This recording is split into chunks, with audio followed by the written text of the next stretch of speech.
Hey guys, so in this lesson I'm just going to give a very quick, brief overview, a little introduction to what functions are. So the goal of this is to be able to find values of functions and to graph functions. We're going to learn function notation and how to use it. We're going to be not scared of function notation ever again after this lesson, okay? I'm going to fix that for you. Now, a mapping diagram, all right, you don't see very often, but it's a good, nice, simple way to represent functions, okay? It's a correspondence between two sets.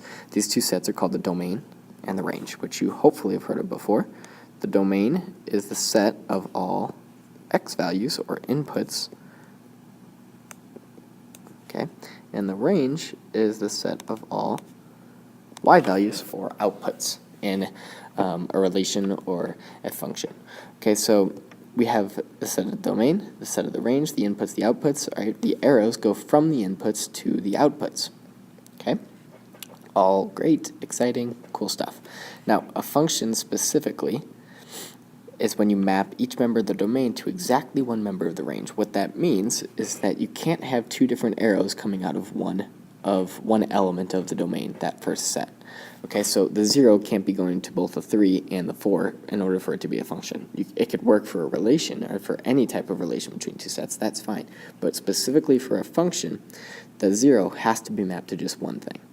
Okay, so the 1, the 2, the 3, the 4, and the 5 all have just one arrow leaving them. Now, the range part, it doesn't matter how many you stack up on there. So look at this 4. This 4 has 0, 4, and 5 all pointing towards it. That's not a problem for a function. It's just the domain part. So that's why this is so easy to look at. If you have a mapping diagram, it's really easy to see if you have a function or not, because you just look at these and figure out if you see any double arrows coming out of them. Okay, that's what a function is. Now we can represent those in other ways than just mapping diagrams. Okay, one way is arrow notation, another way is function notation. So arrow notation, the way that you read this right here, right, this is the arrow notation, you never write it actually out, but the way you read it is f, the function that assigns x to the number 2x. Okay, so this is like f of x equals 2x. Okay, so the way to write that arrow notation as function notation, you would write f of x equals 2x. Okay? Now, this arrow notation, I'm not going to have you write it very much. You're not going to be generating it, but you need to be able to read it, and you have to be able to understand it because the book does use it quite a bit. Okay, now function notation, it's the same as just a linear equation, just any equation, but f of x is the same as y. So anywhere you see y, you write f of x now, right? And that's, you might think, well, what the heck do I do that? Well, it's more helpful when your functions get more complicated and you start stacking functions on top of functions, and it's more helpful, I promise you. All right, this is the way that upper level math uses it. Doesn't use y and x very much. Okay, so we used to work with y equals 2x. Now we're just going to work with f of x equals 2x. So how that would look like on a graph is now you have x and f of x.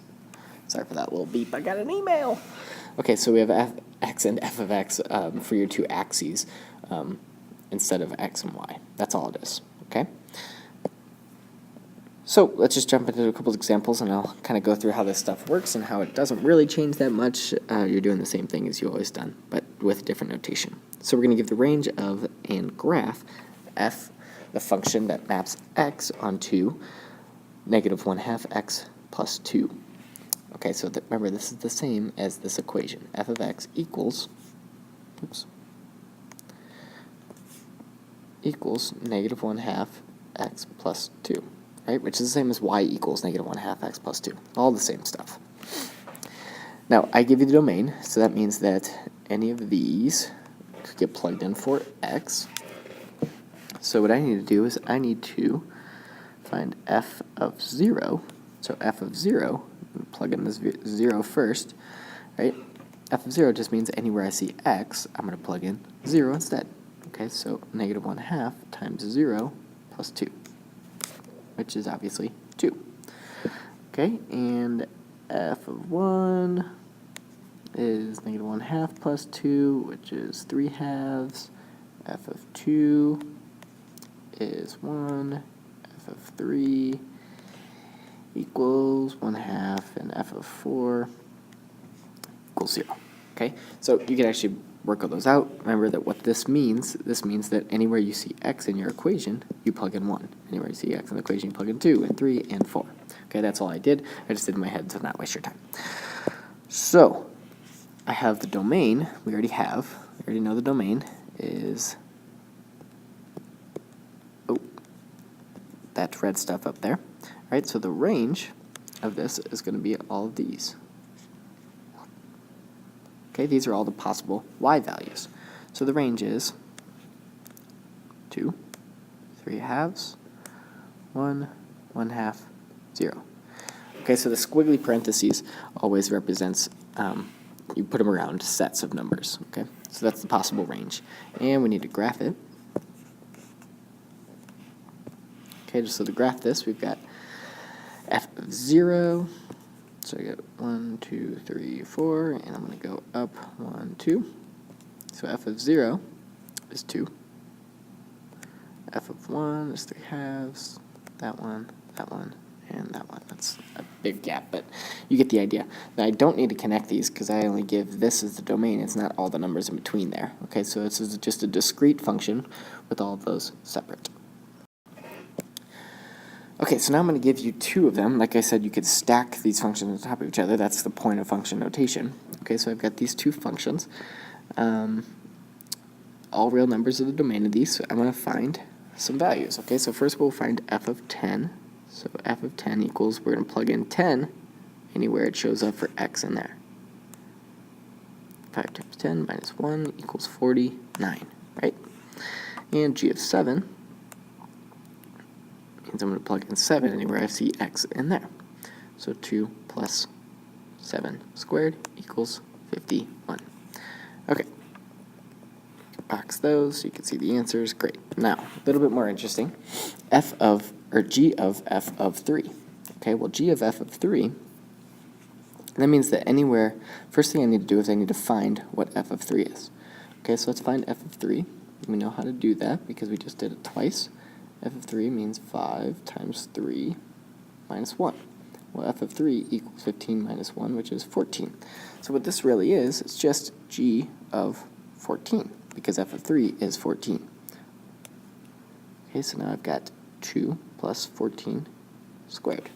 Well, 14 squared is some big number. I should know this. I think it's 196. Yeah, 196. So 196 plus 2 is 198, and that is my answer for g of f of 3.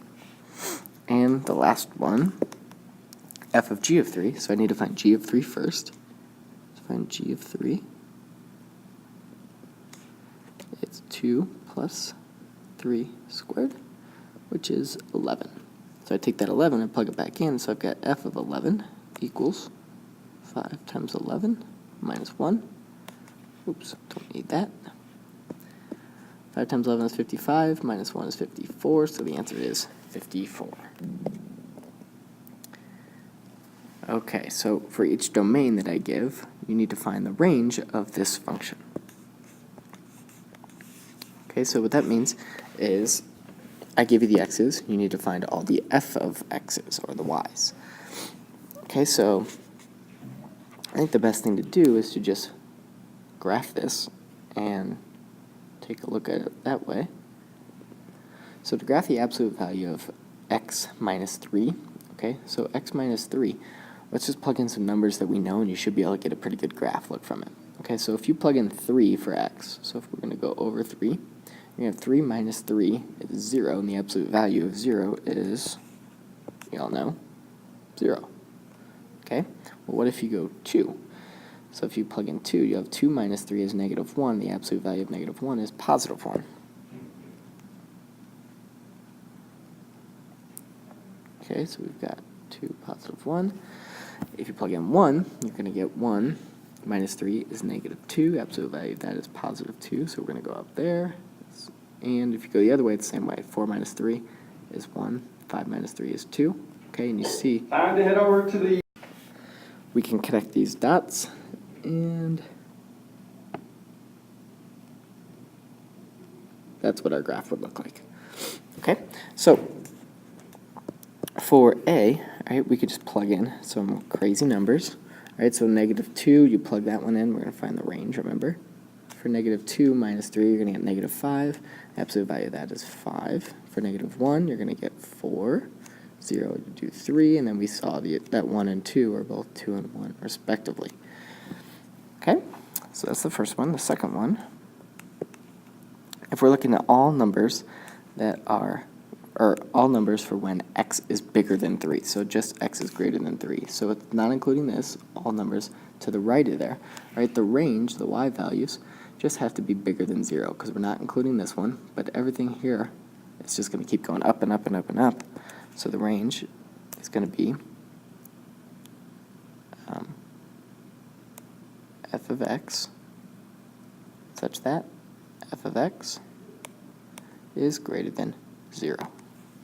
And lastly, if the domain is just all real numbers, okay, you're going to have the exact same thing as you did in B, but the difference is you're going to include 0 now.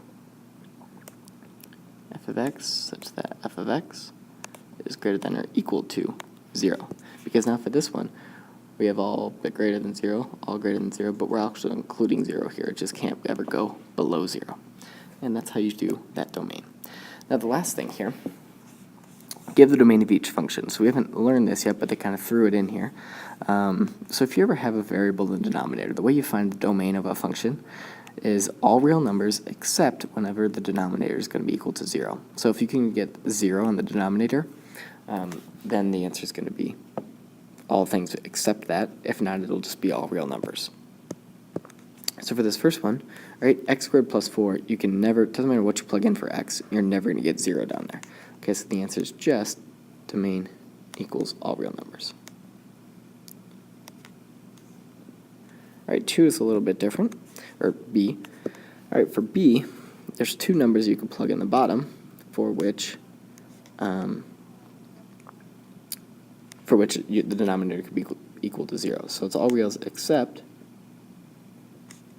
x cannot equal the 2 numbers, which, if you could figure them out, it's 0, because if x is 0, and this is going to 0 out, or negative 2, because it'll negative 0 out the second one.